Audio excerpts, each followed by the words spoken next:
So I'm gonna talk about DST Inspire PhD Fellowship again. और मैं video ये इसलिए बना रहा हूँ क्योंकि लास्ट टाइम मेरा जो फर्स्ट वीडियो था DST इंस्पायर PhD फेलोशिप पे, उसमें बहुत सारे सवाल आए थे। तो मैंने सोचा कि एक प्रॉपर वीडियो बनाऊँ जिस पे मैं कोशिश करूँगा कि सारे आपके सवाल एड्रेस हो जाएं, क्योंकि मैं गाइडलाइंस पढ़ने वाला हूँ DST की 2023 2024। उसके बाद मैं अपना रिसर्च प्रपोजल दिखाऊंगा, ऑफर लेटर, और क्या क्या डॉक्यूमेंट्स होंगे SCUC सिलेक्शन के बाद, सिलेक्शन से पहले। और थोड़ी टिप्स दूंगा कि रिसर्च प्रपोजल में कैसे तैयार करना और क्या क्या लिखना है। और फिर कुछ कॉमन जो डाउट्स हैं वो मैं डिस्कस करूँगा, and that will be about it. So I'm gonna share my screen and then we'll go one by one. So let me share my screen, Windows, mhm, this one, and let's first start with 2023 guidelines. इसमें सारे काफ़ी सारे आपके जो सवाल थे उनके जवाब एक्चुअली इस गाइडलाइंस में हैं। अगर आप अच्छे से दोनों गाइडलाइंस पढ़ोगे तो आपके ऑलमोस्ट सारे सवाल क्लियर हो जाएंगे, बट मैं एक्सप्लेन कर देता हूँ। तो first of all, this is fellowship by department of science and technology PhD scholars के लिए। इनफैक्ट अगर आपके पास नेट गेट ICMR DBT कोई भी एग्ज़ाम क्लियर नहीं है, कोई भी फेलोशिप का ऑफर नहीं है, तो भी आप बिना किसी एग्ज़ाम के, अगर आपके पास इंस्पायर फेलोशिप का टेंटेटिव ऑफर है, तो आप PhD के लिए अप्लाई कर सकते हैं। और सिलेक्शन हो जाए, अगर आप अच्छा रिसर्च प्रपोजल लिखें, तो आपको फेलोशिप मिलना शुरू हो जाती है DST की तरफ से। सेम फेलोशिप है, junior research fellowship, which is around 37,000 monthly, and senior research fellowship for the next 3 years, which is 42,000 monthly. And the junior research fellowship is only for the first 2 years, and a maximum of 5 years you are gonna get this fellowship. Or if your PhD completes before than that, then the fellowship stops right at that point. So because some people actually end up, they join PhD first and then they apply for Inspire fellowship। तो एक साल अगर निकल गया है तो ऐसे नहीं कि छठे सातवें साल तक फेलोशिप मिलेगी आपको, फिर PhD की खत्म होते ही फेलोशिप भी रुक जाएगी। ठीक है। तो हाँ, okay, so let's go one by one. So this fellowship is for basically for the scholars to pursue regular doctoral degree PhD in basic and applied sciences, including engineering. So even MTech people and who are doing PhD in engineering, medicine, agriculture, veterinary, pharmacy, etc., and basic science, of course, which is physics, chemistry, maths, earth science, environmental science, climate change, etc. So after you either your master's degree in science or applied science, or engineering degree, which would be MTech, or bachelor's and master's in bachelor's or master's in medicine, which will be MBBS and MD. So even after MBBS or MD, you can apply for Inspire PhD fellowship if you are pursuing PhD. If you want to pursue PhD in any of the basic applied sciences and agriculture, veterinary, pharmacy, etc. Preferably age group, आपकी age होनी चाहिए between 22 to 27 years, but it's not mandatory. So as far as I know there is no strict age bracket, there is no strict age criteria. अगर आप बाकी requirements fulfil करते हैं, so age won't be the issue. Okay, coming to the eligibility, कौन कौन लोग हैं जो अप्लाई कर सकते हैं? So mainly there are kind of two categories. One is that if you have been an inspire scholar, अपनी BSc और MSc में 5 साल तक आपको कंटिन्यूस इंस्पायर स्कॉलरशिप मिली है, जो कि 60,000 plus 20,000 for summer project, you get that annually during your 3 years of BSc and 2 years of MSc. So you get that 5 years of annual scholarship of 60,000 from DST. That is called Inspire SHE scholarship for higher education. तो अगर आप inspire scholar रह चुके हैं 5 साल तक और आपके मिनिमम 70% हैं MSc में या इंटीग्रेटेड MSc में, then you are eligible to apply for the DST inspire PhD fellowship. दूसरा, if you are the topper of your institute in masters, that means you are a first rank holder with minimum 70% marks at university levels in PG or masters level, whether it's basic science, applied science, pharmacy, agriculture, veterinary science, anything, then you are eligible for Inspire Fellowship. In fact, you are also eligible if you have a graduate or postgraduate degree in medicine and you are a rank holder, first rank holder in your university. Okay.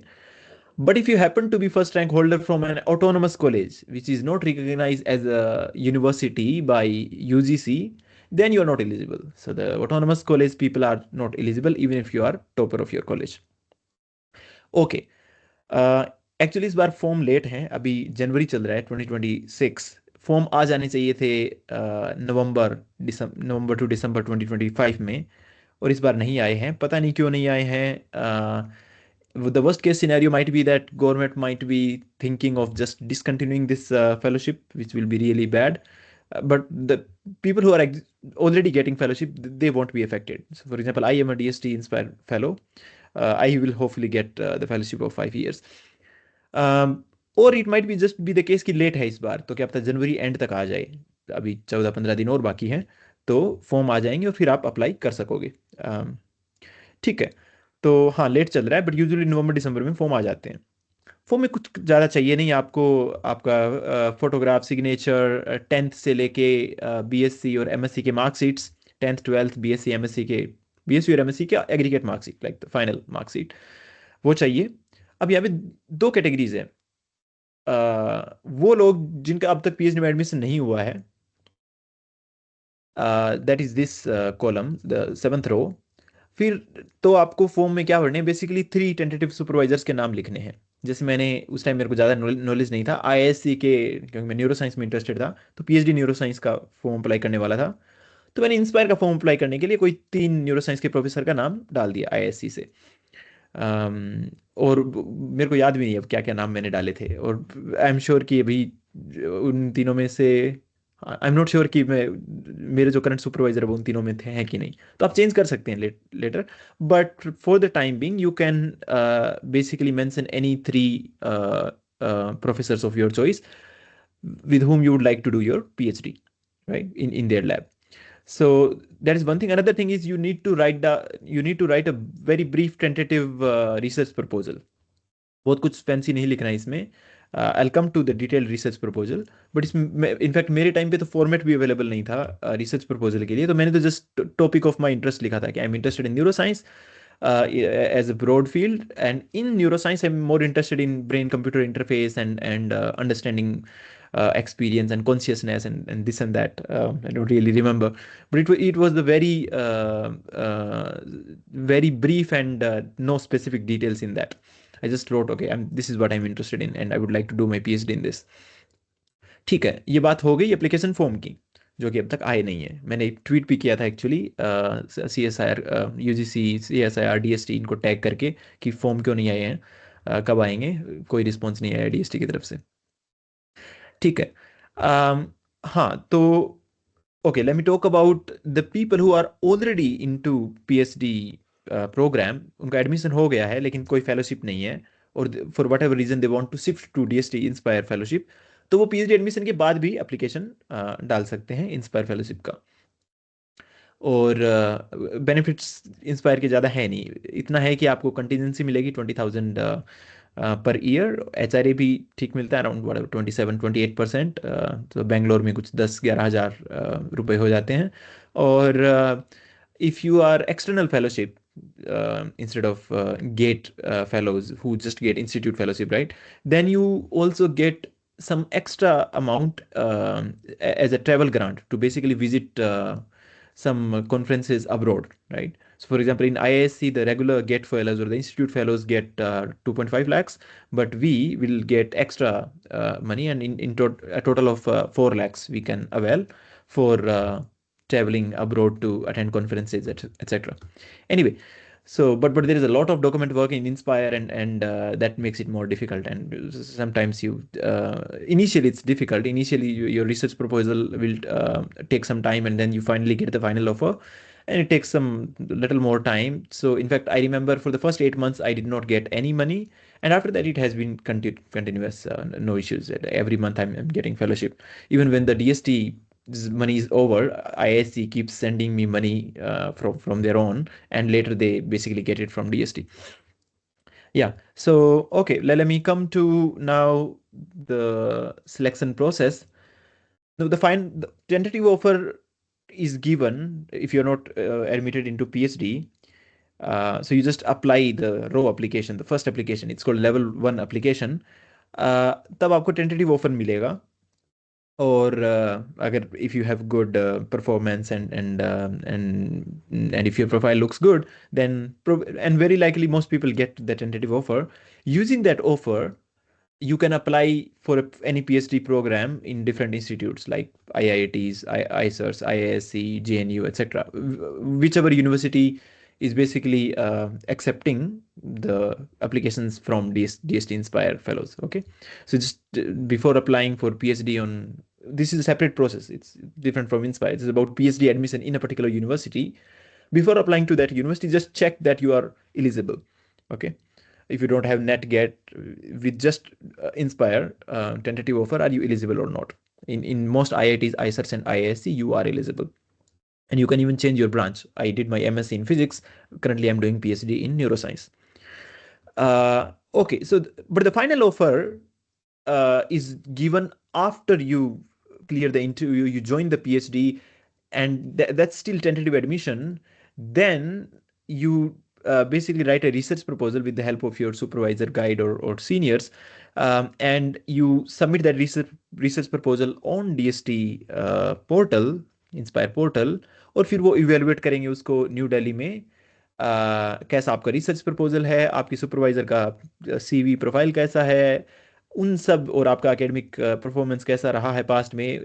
ये 3-4 चीज़ों को देख के वो एक merit बनाएंगे. And if you are above cut off, then you get the final offer of DST inspire PhD fellowship.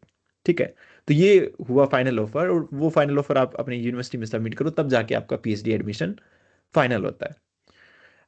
If you don't get that, then the university might kick you out. Although there is one thing, you can apply for a re-evaluation.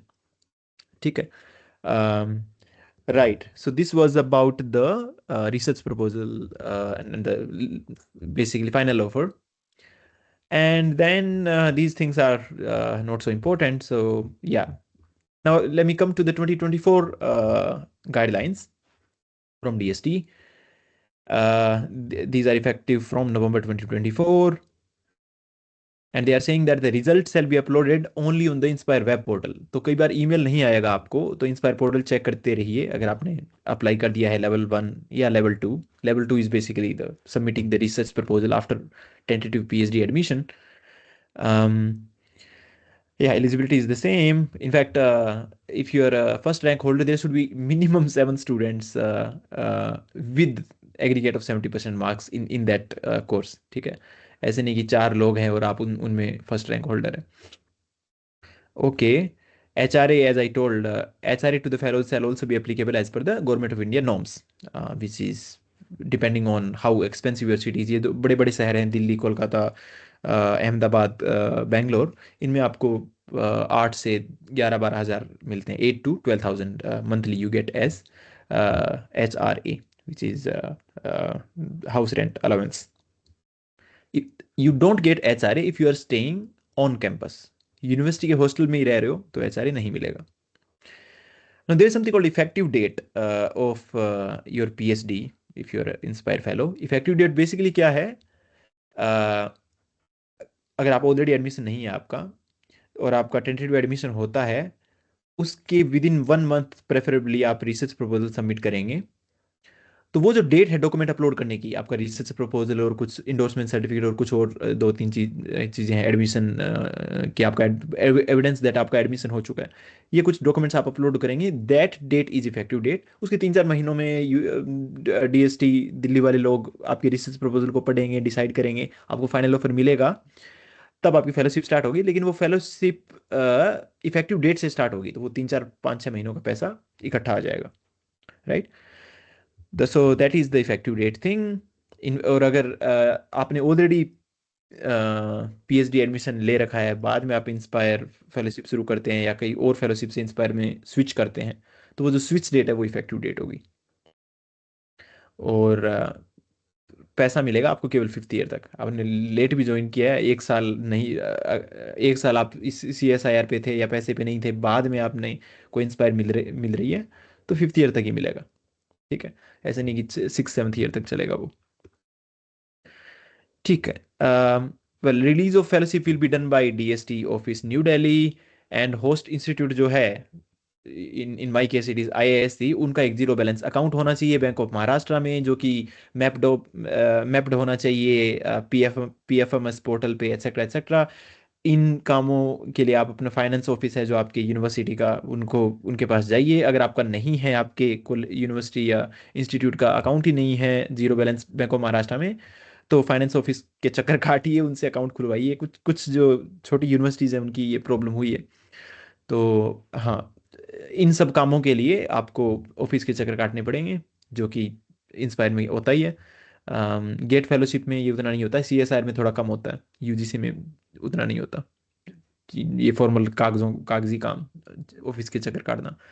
हाँ, उसके बाद जब आपका हो जाता है final admission, fellowship आनी शुरू हो जाती है, तब अगले साल की फेलोशिप से पहले आपको कुछ डॉक्यूमेंट्स अपलोड करने होते हैं, mainly two: statement of expenditure SE, and utilisation certificate UC. SE और यूसी जो कि आपको आपका फाइनेंस ऑफिस देगा। इनफैक्ट एसई यूसी तब बनते हैं जब आप डीएसटी ने जितना पैसा भेजा है, जो कि usually it's around 5 to 6 lakhs और 2 to 3 lakhs depending on which year you are in, उस अमाउंट का 40,000 से भी कम बचता है, तब आप नेक्स्ट ईयर के लिए आप क्लेम कर सकते हो फेलोशिप, और ये दो डॉक्यूमेंट्स आपको अपलोड करने होते हैं। ये सब पता आइडियली आपके यूनिवर्सिटी के ऑफिस को होता है, फाइनेंस ऑफिस को। ठीक है, और इसमें कुछ ज़्यादा खास है नहीं। कुछ आपकी ड्यूटीज़ है, ड्यूटीज़ इंस्पायर फेलो की ये है कि बता के रखो डीएसटी को, कोई आप इंटर्नशिप कर रहे हो, आप होस्ट इंस्टीट्यूट चेंज कर रहे हो, मान लो मैं आईआईएससी छोड़ के आईआईटी कानपुर ज्वाइन करता हूँ, उसके भी कुछ रूल्स हैं, तो वो भी इंस्पायर से पहले परमिशन लेके फिर मेरे को करना है। ये हो सकता है कि आपके दो गाइड हो, कई बार कुछ इंटरडिसिप्लिनरी पीएचडी प्रोग्राम्स में दो सुपरवाइजर होते हैं, तो आपका एडमिशन इसमें है लेकिन आपका दूसरा सुपरवाइजर कहीं और है, उनकी लैब में ज़्यादा काम चल रहा है, तो आप शिफ्ट होना चाहते हैं, उसके बारे में भी आपको इन्फॉर्म करना होता है। ठीक है, तो ये बात हो गई गाइडलाइंस की। अब मैं बात करूँगा, let me go here, let me stop sharing this and I'm gonna say other thing now। ठीक है, अब मैं बेसिकली शेयर करूँगा एक दो और चीज़ें एक्चुअली। मैं जस्ट आपको पहले रिसर्च प्रपोजल के बारे में थोड़ी गाइडलाइंस बताता हूँ, और मेरा तो और भी उससे भी ख़राब है एक्चुअली, मैंने वो गाइडलाइंस फॉलो भी नहीं करी थी। मेरा आपको प्रपोजल दिखाऊंगा, ऑफर दिखाता हूँ, और फिर कुछ डाउट्स एड्रेस करके that will be the end of it.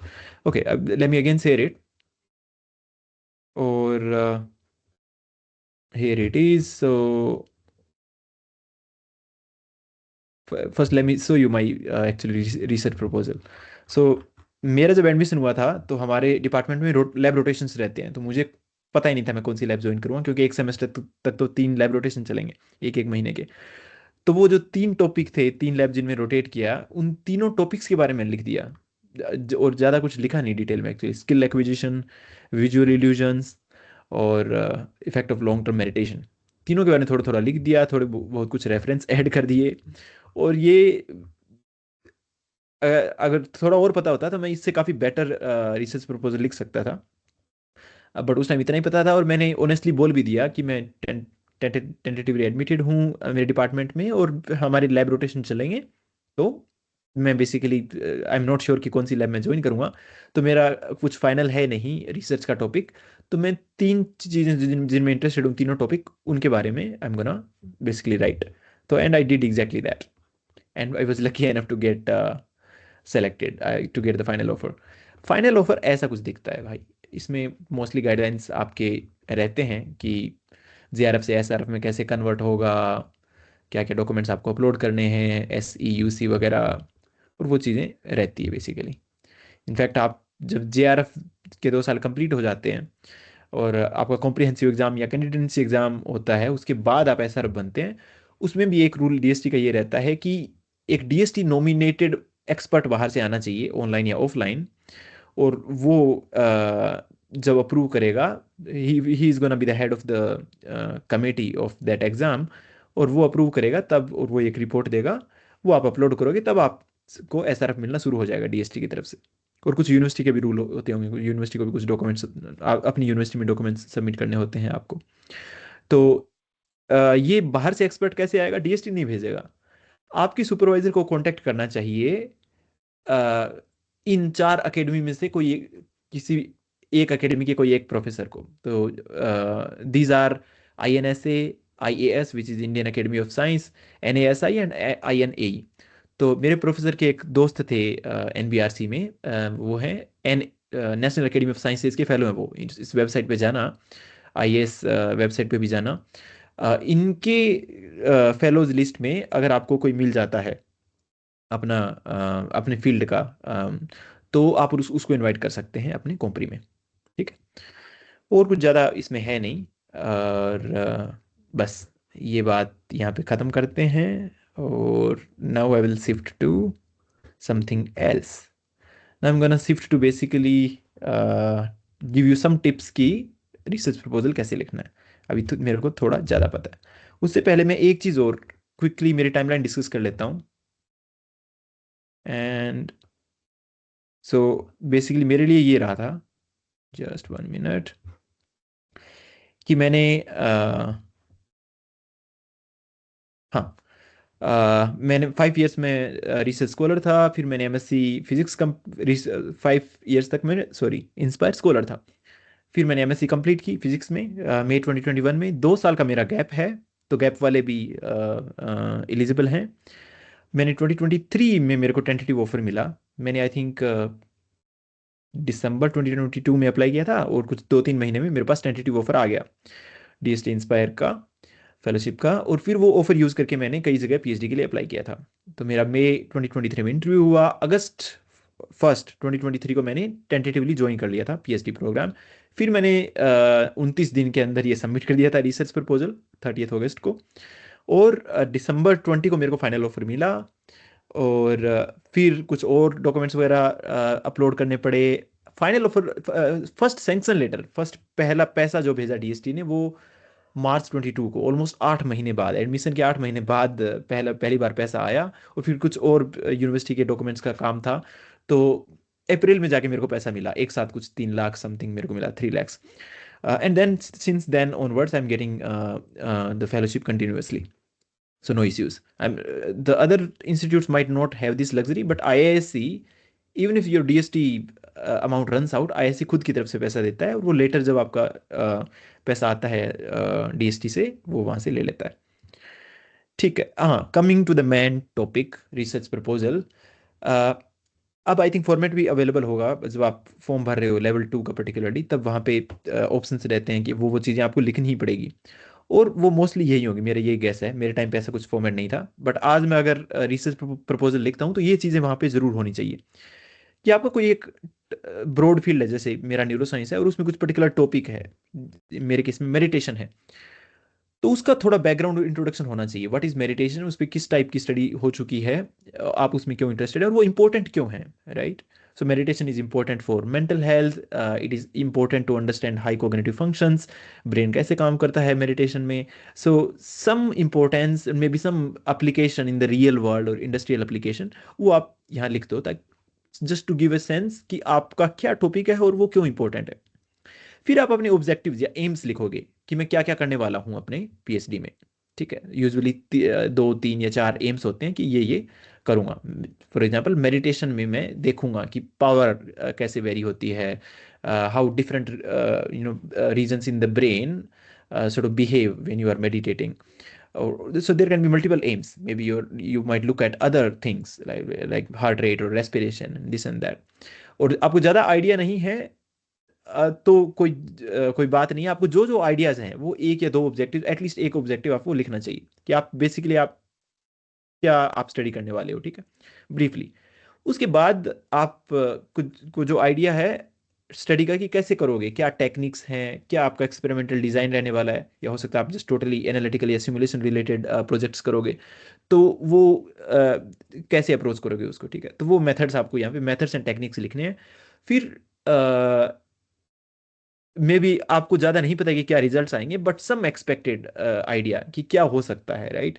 May be meditation से पावर इंक्रीज हो जाती है कुछ ओसिलेशंस की, या कुछ और चेंज हो जाता है, मे बी आपकी वर्किंग मेमोरी या अटेंशन इंप्रूव हो जाता है, कि क्या क्या एक्सपेक्टेड आपको रिजल्ट्स या आउटकम्स लगते हैं वो लिख सकते हो। फिर क्या लिमिटेशंस हैं या फिर क्या पोटेंशियल पिटफॉल्स हैं आपकी स्टडी के कि एक पिटफॉल ये हो सकता है कि कुछ ऑब्जर्व ही नहीं हुआ, there is no change with meditation, ठीक है। और एक ये हो सकता है कि हम जिस टेक्निक से वो प्रॉब्लम टैकल कर रहे हैं उससे कोई रिजल्ट नहीं आ रहा, ठीक है। तो हो सकता है आपको टेक्निक चेंज करनी पड़े, एक्सेट्रा। तो क्या केवीआर्स हैं, क्या लिमिटेशंस आपकी स्टडी की, वो भी आप लिखना। ब्रीफली ये हुआ। So this was from my side. Maybe I'll just, in fact, you can contact me on these things. These are my social media profiles.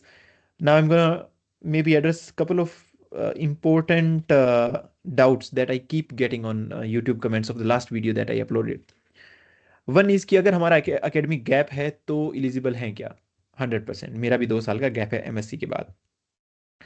और अगर आप फर्स्ट रैंक होल्डर हैं तो भी गैप हो सकता है। 70% आपका होना चाहिए, irrespective whether you are a first rank holder और whether you are a 5 year inspire scholar. 70% आपके मास्टर्स में होना चाहिए, irrespective of your background, physics, chemistry, medicine, climate change, whatever. तो ये बात हो गई। और वन इज दैट, चांसेस क्या है, ये काफी लोग पूछते हैं क्या चांसेस हैं कि मेरा लेवल 1 में हो गया, हो जाएगा, या लेवल 1 में अगर हो गया है, लेवल 1 में टेंटेटिव ऑफर मिल गया है, तो कैसे रिसर्च प्रपोजल लिखूं और क्या चांसेस हैं कि मेरे को मिल जाएगा फाइनल ऑफर मेरा जवाहरलाल नेहरू यूनिवर्सिटी में या आईआईटी बीएचयू में, या फिर इस यूनिवर्सिटी में हो गया है, सावित्री बाई फुले यूनिवर्सिटी में, तो क्या चांसेस है? I would say it mainly depends on your research proposal, the quality of your research proposal, लेकिन सुपरवाइजर या गाइड का प्रोफाइल भी also matters, because PhD to large extent depends on how your guide is, what kind of research they are doing, and how promising is their research. तो अगर DST committee को लगता है कि this supervisor और guide is doing good research and this student will be able to do productive work, तो वो दे देते हैं। तो आपकी यूनिवर्सिटी और गाइड भी थोड़ा मैटर करते हैं। लेकिन अगर आप बहुत छोटी या बहुत अनफेमस यूनिवर्सिटी से, नॉट सो रिकॉग्नाइज्ड यूनिवर्सिटी से पीएचडी कर रहे हो, और आप गाइड का बहुत खतरनाक प्रोफाइल नहीं है, कोई जानता ही नहीं है, लेकिन आप बहुत अच्छा रिसर्च प्रपोजल लिखते हो, तो भी आपके चांसेस बढ़ जाते हैं सिलेक्शन के। That's what I would say. So give your best in the research proposal, and if you have good record in your bachelors and masters, that also increases your chance of getting final offer. ठीक है, I think mostly मैंने चीज़ें discuss कर ली हैं। I am sure कि अब भी तुम्हारे डाउट्स आएंगे कमेंट्स में, but good thing is that now I have covered many things in this video. So if some random person happens to text me on Telegram, which is my favorite way of communication with students, then I'll just share that link to this video. Okay, all the best guys, hopefully forms काफ़ी जल्दी आएंगे, and then you can apply, and without any net get, you might get fellowship. So it's, in some sense, it's the easiest way to get fellowship. No national level exam qualifying is required. Okay, happy researching, good luck guys, and take care. Bye bye.